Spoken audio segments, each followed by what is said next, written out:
Hey guys, Jared Littner here with Bass U TV. We're out here, Lake Seminole.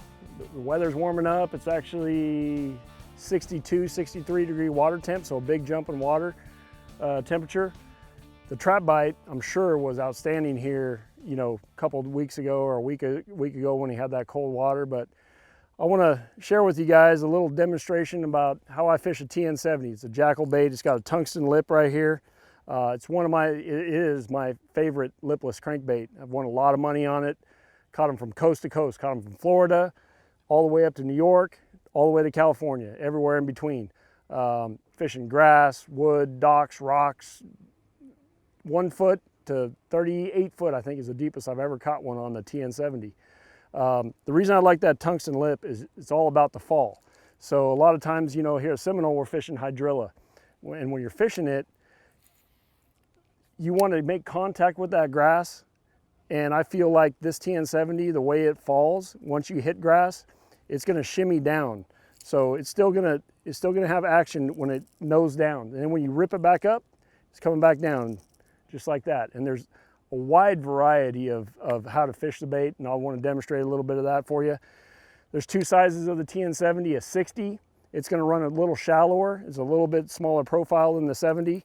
But overall, that's my bread and butter maker. I advanced all the way to the finals on my first Bass Pro Tour event for Major League Fishing just a week ago on that bait right there. That one and the gold one I have rigged up. But I want to tell you about my rod. A rod is very important in fishing lipless style crankbaits. You don't want a broomstick. You don't want a jig worm rod where it's, you know, you got a lot of backbone and a real fast tip. This here is a 7'7" ritual angling reaction bait rod. And the reason we call it reaction bait, we could throw a lot of different baits on it, but I like it for a lipless crankbait. And you can see when I'm working that trap, there's a lot of parabolic action in that rod. So, but when it loads up, it's like right there, I hit some grass, I can snap it out, and it's gonna free that bait 90% of the time, just like it did right there. And now I'm good to go. Now that bait is clean.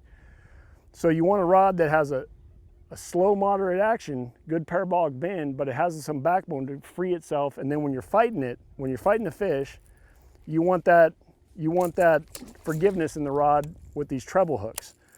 Treble hooks and bass, everybody knows that they've all have a big fish story that they lost one on a crankbait or jerk bait or something like that.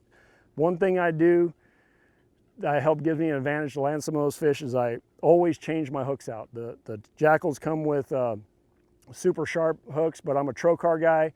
So I take my Shimano split ring pliers and I change out the hooks. What I do is I put a number 4 trocar EWG on the front, right there. Then I put a round bend 2X trocar on the back. Don't ask me why. It's just something I've experimented with fishing Clear Lake and some of my lakes back home where, I mean, me and my partners, we've lost a lot of tournaments and a lot of key fish, and for whatever reason, it's in my head now, that is my combination, and that's what I do. Other guys may do something different. This is what I do. Like I said, both number 4s, EWG, and just 2X round bend, and that's the deal. But so what you're looking for, anytime you're in a grass situation, a grass lake, you're looking for a Bass University TV, an online video training course where you'll learn champion bass fishing techniques from pro anglers Pete Glusek, Mike Iaconelli, and their talented special guests. Watch hours of video content on multiple topics at your own pace for a low monthly fee. Cancel at any time. Subscribe today.